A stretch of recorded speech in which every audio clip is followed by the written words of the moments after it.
Welcome to Business and Stuff, the podcast that I've recently launched. You're actually the third guest, so thank you very much for that. If you can, Curtis, please sort of introduce yourself and and your company, and then we'll get on to the story of how you started. And it's really interesting. I think it'd be great to hear that from yourself.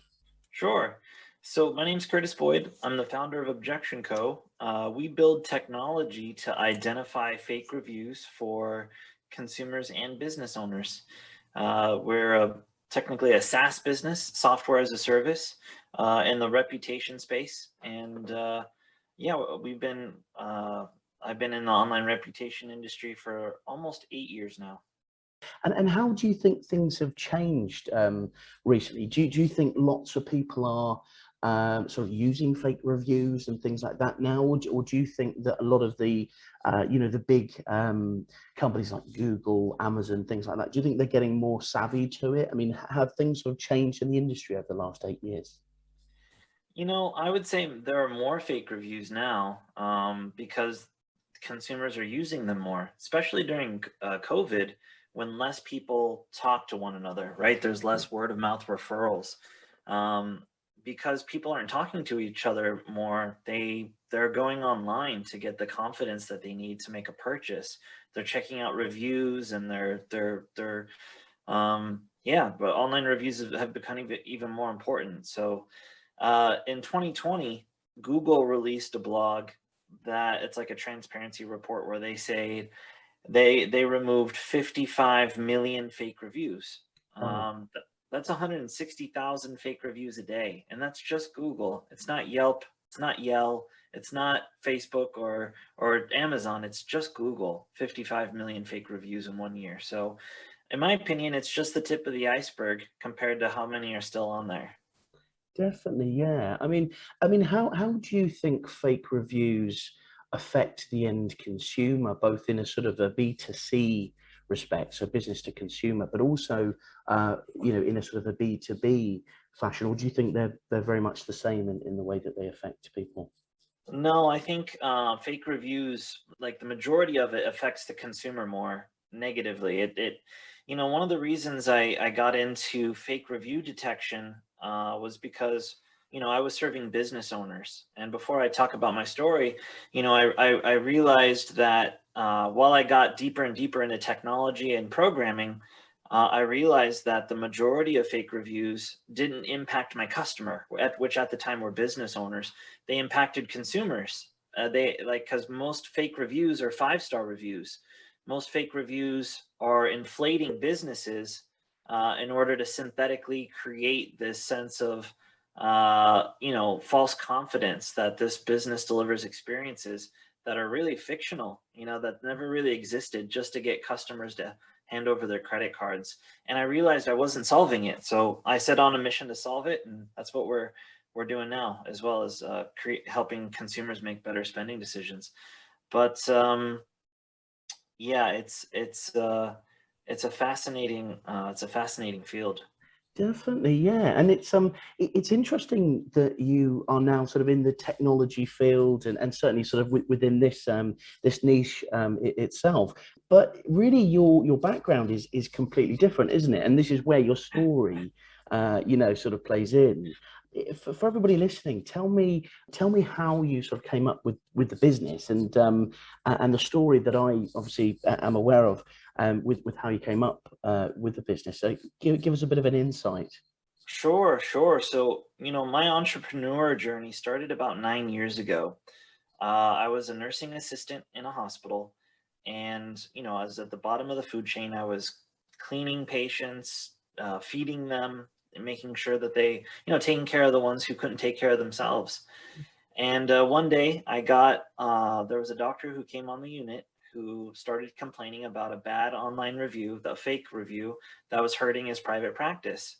And so I was complaining about my student loans. I was in a bad mood too. And he, kind of joked around. He said, well, if you can figure out how to remove this bad review, I'll pay off your student loans. I was like, well, doctor, I owe like $32,000. Like that's a lot. He kind of rolled his eyes at me and he said, I think I probably lost $150,000 just this week because Wow. of this bad review. was like, what do you mean? He's like, well, I lost 15 consults. And, you know, at my private practice, we charge a little over, you know, $10,000 for surgery. So, you know, I probably seriously lost over 150K. I was like, wow. So you're serious? Like, you if I get this? He's like, oh, totally. He's like, I already hired a lawyer. They can remove it. You know, I hired other people and they couldn't deal with it. My mom worked at the hospital too. And she, you know, said that this doctor was a pretty stand-up guy. And so when I went home, I was like, okay, well, I know nothing about business. I didn't have a contract or anything, but this doctor said it, right? So I knew it would take me 2 years to make that kind of money. So I went online, I tried to remove it, got shut down. Tried it for weeks, got shut down. I ended up, you know, I had about $800 in my bank account at the time. I bought a plane ticket to San Francisco and I staked out the building where the people worked at that company. Wow. And I, like a crazy person, I approached every single person that I could. Hey, do you work at this company? I need to get a bad review removed. What? Do you need money? No, no, no, no, no. I don't need money. I just have a doctor in Los Angeles who needs to get a bad review removed. Can you help? And for 3 days I did that until finally I met someone who was like, yeah, actually I worked at that company. I know exactly what to do. They pulled me into a nearby Starbucks. We sat down for 20 minutes and it changed my life. They showed me how to get this illegitimate fake review off. And within 48 hours, I had a check for 32 grand and a doctor who was on the board of directors who referred me to 680-ish other doctors within a month. And before I know it, I had an online reputation practice. He showed me how much I needed to charge these doctors monthly. He set me up with a CPA, and one physician network turned into multiple physician networks. And yeah, I went back to school to learn how to code. I Wow. figured, yeah, I figured if technology was going to replace me, I may as well build it myself, right? So so I went back to school for coding, and I built software that could do what I did. That software that could identify reviews that are removable, software that could look at reviews the same way I do, so that the software could focus on fulfillment while I get to focus on building my company. And that's Objection Co. That's how it got started. I went back to school again to learn machine learning and AI at MIT, and I ended up being able to figure out how to solve fake reviews. Not completely, but you know, from a machine learning perspective, we were able to figure out how to identify fake reviews using machine learning. And now we're getting ready to go to market with another product, and we're already starting to work with the government, the Federal Trade Commission here in the United States, which is really exciting. Amazing, yeah. I mean, I was actually, I was a question that I was going to bring to you. I mean, obviously, there's a lot of controversy, sort of with regards to things like politics in the States, and you know, with everything kind of being online now, you know, there's a real sense of the different parties sort of affecting, you know, sort of the voters, and you know, the whole kind of, you know, accusations of the likes of Russia and China sort of involved in, you know, affecting people and using Twitter and all these types of things like bots and, you know, and sort of reviews and posts and stuff. I mean, how have things changed in that sense? You know, from a not just from a company standpoint, but perhaps with the government and yeah, I mean, of course, you perhaps can't really go into depth with what maybe you're doing with the government there. But I mean, how has it sort of changed lately in terms of voting and politics? How has online sort of changed things? Yeah, that's a great question. You know, in California, we have the CCP Act, which is a Consumer Privacy Act, and then we also have Section 530, which is a federal law that protects consumer privacy, right? So it allows basically freedom of speech online without any liability on the sites that publish them. So it's really fascinating. The United States is also super business friendly, right? I mean, compared to Europe, and I'll give you an example. Just last month, France fined Google I don't know, I think it was 2 million or maybe 2.5 million euros because of some fake reviews for a single hotel, right? Um, and the US has never fined Google for fake reviews. It'd be kind of a laughable matter here, but Europe is certainly much, is really cracking down on fake reviews compared to the United States. The United States is really more laissez-faire still on fake reviews because they're really business friendly. And I hate to say it, but fake reviews are profitable. Fake reviews are good for the businesses in those marketplaces, and then the marketplace itself, right? Whether it's Google or Amazon. So unless they have to change it, I mean, why break a profitable business machine? You know what I mean? Definitely, yeah, and the strange thing is when I mean, for example, me when I think about reviews, when you think about fake reviews, you think of yeah, fake positive ones, but as you said as well, there is on the counter side of that people putting out sort of negative, almost kind of reviews to sort of smear the competition, if you like. Is that something that you're finding a lot now in the US? I wasn't perhaps so aware of it in the UK, but I mean, undoubtedly, it must play a huge part. Certainly, within the B2C realms. When you're looking at consumer products more, surely you have brands sort of attacking other brands in some way. Absolutely, absolutely. So just recently, because of COVID, there's a certain industries that are really getting hit hard with this. And I'll give you an example. In the wedding event planning industry or wedding venue industry specifically, what happened in certain states in California is that, like California, for example, is it went it went kind of abruptly into lockdown, right? And people had booked their weddings, right? People had like COVID happened and then it loosened up. The restrictions loosened up. You were allowed to book at venues, and all of a sudden we went back into lockdown again. The people who booked those venues, some of them, signed contracts where they were non-refundable, right? Oh, They booked venues and places where you signed an agreement saying like no matter what, like you're gonna pay you're gonna pay this money for this to have this venue. And yeah, unfortunately some of these venues didn't provide as much of a refund as maybe they should have.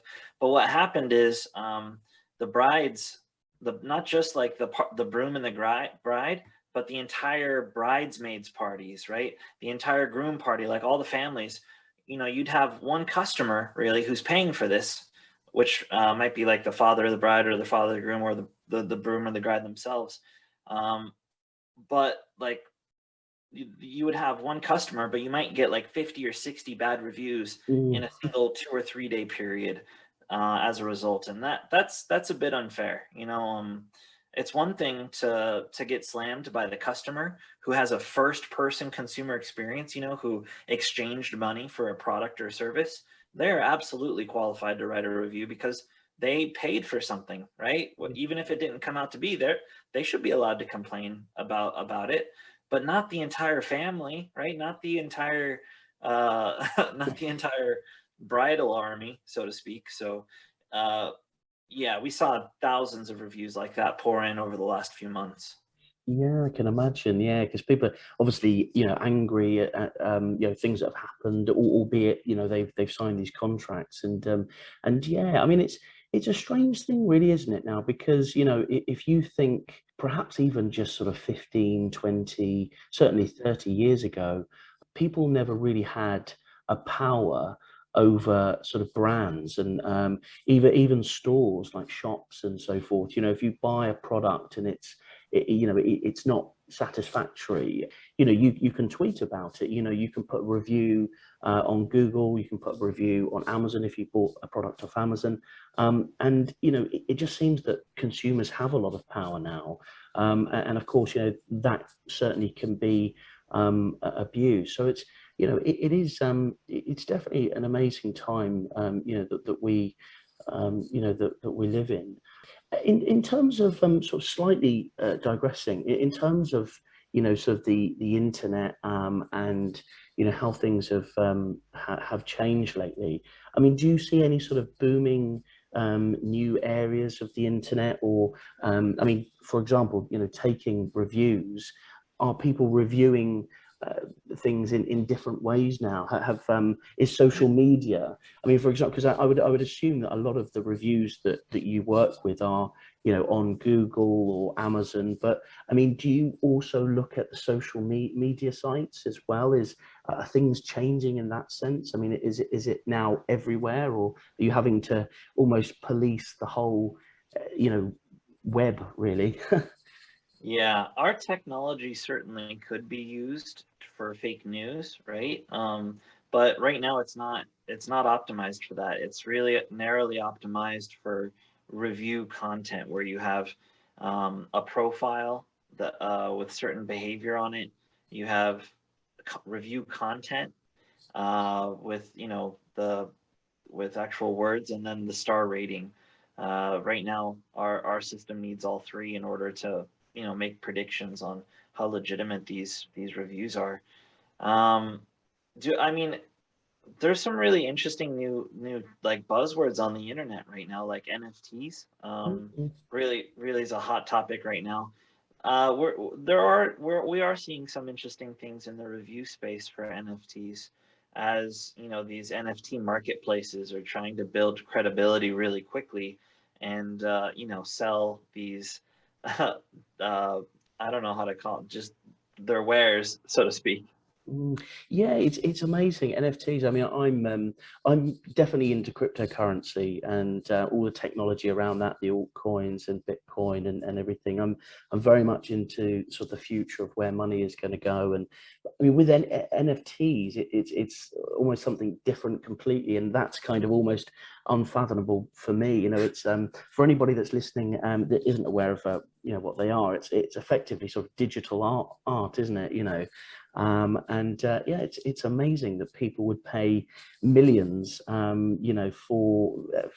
an FT, which is gives them a code and sort of says that image is theirs. But absolutely fascinating. Have you bought any NFTs? Are you in digital currency at all? Definitely really big into digital currency, cryptocurrency. I've got a few mining rigs myself, as Oh, a as an IT as an IT guy. But I haven't bought any NFTs yet, but there are a few that I have my eyes on that I'm thinking about pulling the trigger on. excellent. Yeah, excellent. And I mean, well, now we're on the topic of sort of digital currencies and sort of digressing a bit. I mean, what do you think is the future of digital currencies and Bitcoin, for example? Because I mean, I probably joined the craze, I would say, sort of the end of last year, and I saw some nice gains on Bitcoin, and I've become aware of altcoins and things like that. But I guess a lot of the world kind of sees it as being very volatile. I mean, it is. I mean, if you look today, the alts were up a lot yesterday, and now they're down, sort of 10, percent, around that. I mean, how do you see it changing? And also, being in technology as you are, the likes of like micro strategy and so forth, a lot of these tech companies putting their capital, their sort of reserves into the likes of Bitcoin. What do you think, as someone in sort of technology, do you see that as the future, or how do you see digital currency sort of playing into the future? Yeah, absolutely. I mean, we accept Bitcoin and Ethereum as a form of payment, so we're happy to accept it ourselves. Um, but we've only had a handful of people actually do it, and for people who are into cryptocurrency, they love to use it, right? So for most people, it's just a credit card, and we're happy with that too.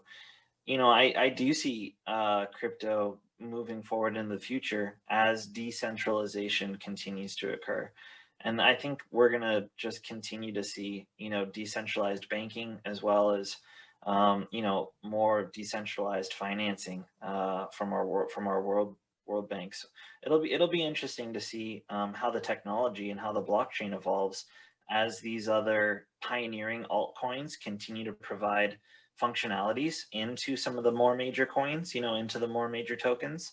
I think that it is going to be around in the future. I don't think, Bitcoin's going to crash to zero or anything.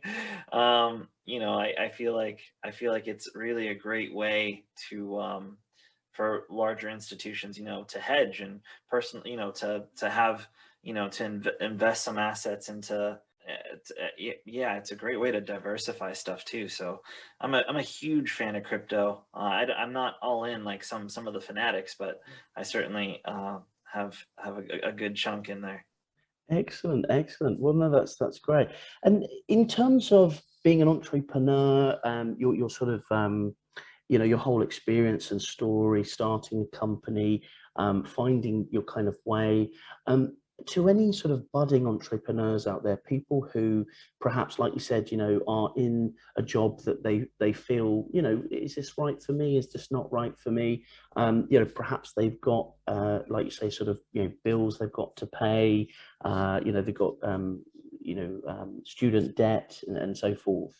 But they kind of want to follow their dreams. They want to start in business. What are your if you could give 5 tips, what would you say would be your best bits of advice in terms of getting started and being an entrepreneur? The first piece of advice would be to solve a problem, right? I mean, at the end of the day, there's a million problems you could solve for businesses or for other people. People but go to restaurants because they're hungry. Like restaurants solve the problem of hunger. So just to give a really super basic example, but you got to figure out what problem you want to solve for people and then actually do it. In the beginning, you don't have a brand, you don't have like a business reputation, it's just you. So you got to figure out, how to get your first few customers. And you need to do a really good job initially, making sure you fulfill with your customers, because those are your case studies. That's what you can showcase as you start to scale up more and more. You need to be able to showcase your work. You need to be able to show results and show value, right? So, yeah, my first piece of advice would definitely be to figure out what problem you want to solve, figure out, how much you want to get paid for it, make sure you're showcasing your results, and then getting mentorship. There's so many young business owners who aren't getting the mentorship that they could, just because they don't know it's available. There are so many online support groups for startup entrepreneurs, for startup business owners, where they can get access to resources, templates, guidelines, best practices. So much of this stuff that's just free and available. You just have to ask for it. I'd certainly recommend getting out there and looking at what some of these startup groups have to offer. Brilliant. No, great answers. And talking more about your company now, something that I'm really interested in, because I'm sort of a sales and marketing expert here in the UK, is of course just that, marketing and sales. And so I'd like to, if I may, of course, if it's not kind of going to give too much away to the competition, if you have competition in terms of your marketplace, but what is your sort of marketing strategy, your sales strategy? Are you all digital? Do you do much sort of phone sales? I mean, what sort of strategy do you have? And of course, a lot of people these days, they have these big sales funnels, digital sales funnels with webinars and stuff. What's your strategy, if you're happy to share that? No, I'm happy to share it. I hope we get more competition, because I think competition really builds like our marketplace, right? It helps businesses evolve and become better. But what we do is we monitor about 80 million listings every single day, and we look for businesses who recently got an illegitimate bad review written for their company. Because we monitor so many businesses, we get a lead list every day of about 10,000 businesses, and then we filter them based on how likely the review can be removed.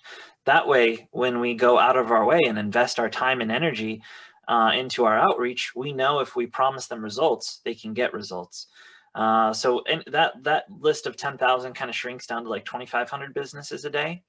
And we have a small sales team. We call each and every single one of them. We cold call them, and we offer them a free tutorial on how to remove the review themselves. We get their email address, and then we nurture them. We nurture them with content. We nurture them with testimonials and with free tutorials on how to do stuff. We provide value without asking for anything in return other than their contact information. Once our CRM starts to see buying intent signals, like what we've kind of defined as buying intent, then we follow up with them to schedule a software demo, and then we try and close them on the software demo into a free trial, and where we have a really great conversion from free trial to paid users. So yeah, for us, it starts up by identifying our audience, doing some really good prospecting, and then getting them into our top of the funnel, and then moving them through our bottom of the funnel based off of buying intent and proper follow-up. Brilliant. Yeah, I mean, I really like that as a salesperson. I think that's a really good strategy. Sort of like you say, adding value. Sort of providing value to the customer before they buy. They're sort of being nurtured with all the information. And it's interesting, like you say, kind of putting it out there that they could potentially do it themselves. But a lot of the time when people see how difficult, or how sort of technical perhaps it is, or how time consuming it is, they think, oh, is there a done for you service aspect of your business, and they tend to opt for that, and that's really interesting. So another question I'd love to ask you, I think we've got a little bit of time left in the window of time, but I'd love to touch on this, and it's artificial intelligence, as you mentioned at the very beginning. A lot of people, and I've asked this on one of my previous podcasts, are quite scared about artificial intelligence, AI, and what it means in the future. A lot of people are scared about perhaps AI taking jobs, and and even things like driverless cars, and all these new concepts, which to me are very exciting and very different. But of course, there's a lot of dilemmas in there.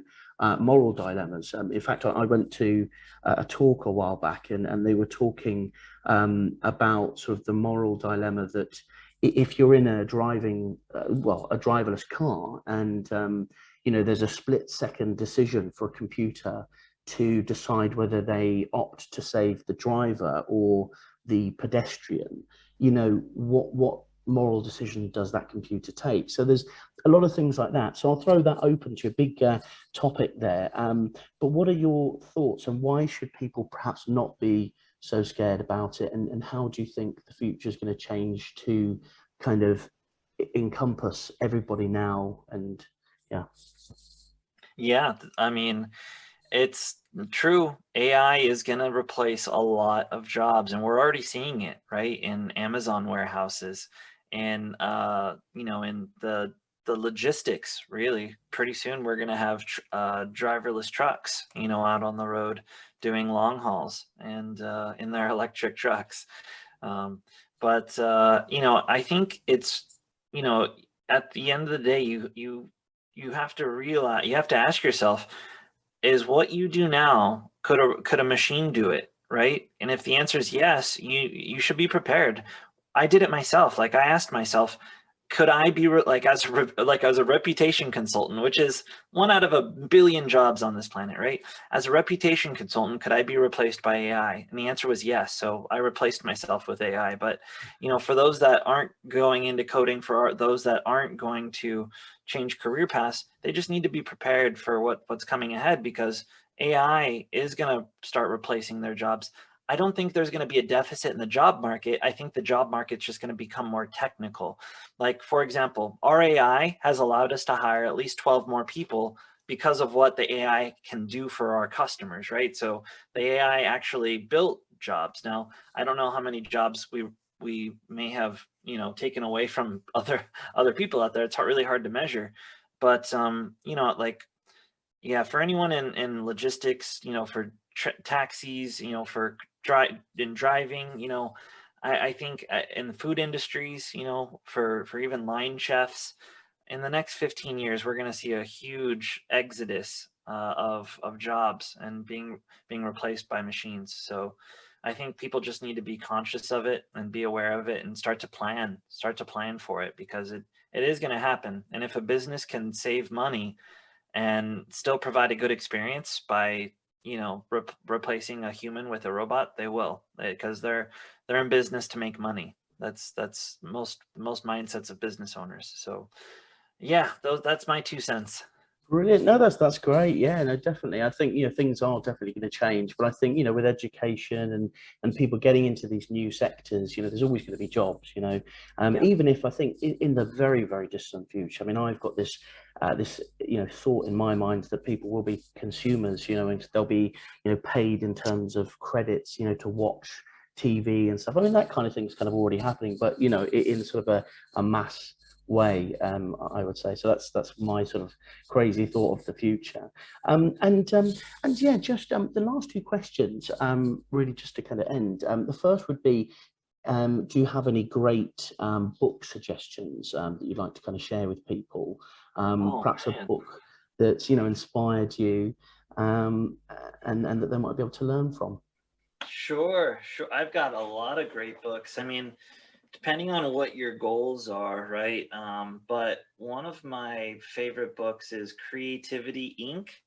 Mhm. by Ed Catmull, and it's about it's about the common denominators of really creative people, and then how to extract the inner creativity within yourself and implement it. So, wonderful book. I think that has really helped change my life as well. Amazing, fantastic, and yeah, I'd kick myself if I didn't ask you this, and it's a very British question to finish with. But being there in Los Angeles, I've been to Los Angeles once or twice, but yeah, I mean, what's it like living in Los Angeles? Obviously, a very celebrity-orientated place. Have you had coffee with any celebrities locally? Have you seen any shopping lately? I mean, I live down the street from, Wayne Gretzky and Tiger Woods. So, Wow. um, yeah. But outside of that, I mean, it's LA. You see celebrities all the time. It's kind of just a normal thing. But I haven't had coffee with any like A-list celebrities. But I, you know, yeah, it's I don't know, See them about. growing up here and living here, you're not like as starstruck. Yeah. But it's a nice place. I mean, we have really beautiful beaches here, where you can go surfing in the morning, and then if you want to go snowboarding in the afternoon, and then skydiving for lunch, it's doable in LA. Wow, fantastic. And yeah, for anybody that wants to kind of check out the business, and perhaps they're interested in getting some bad, fake reviews removed, how can people reach out to you? What are your social media profiles? What's the website? Yeah, you can reach out to me on LinkedIn, Curtis Boyd, Objection Co. You're welcome to come to our website, objection.co. We've got a chat tool where you can just pop in and say hi and talk to us about whatever's going on. Yeah, and yeah, we'd be happy to chat with you based on any online review issues you may be having. Fantastic. Well, thank you so much for your time today, Curtis. I've really, really enjoyed it. Finding out about your story, and sort of how reputation is really important today in business. Certainly with the amount of reviews and the amount of business and purchases online now. So thank you very much for that, and thank you for being a guest on the podcast. And yeah, thank you very much. Anybody that's interested, obviously check out the website, and do get in touch. And yeah, that's all for this week. But thank you very much. Yeah, thank you. Thanks for having me.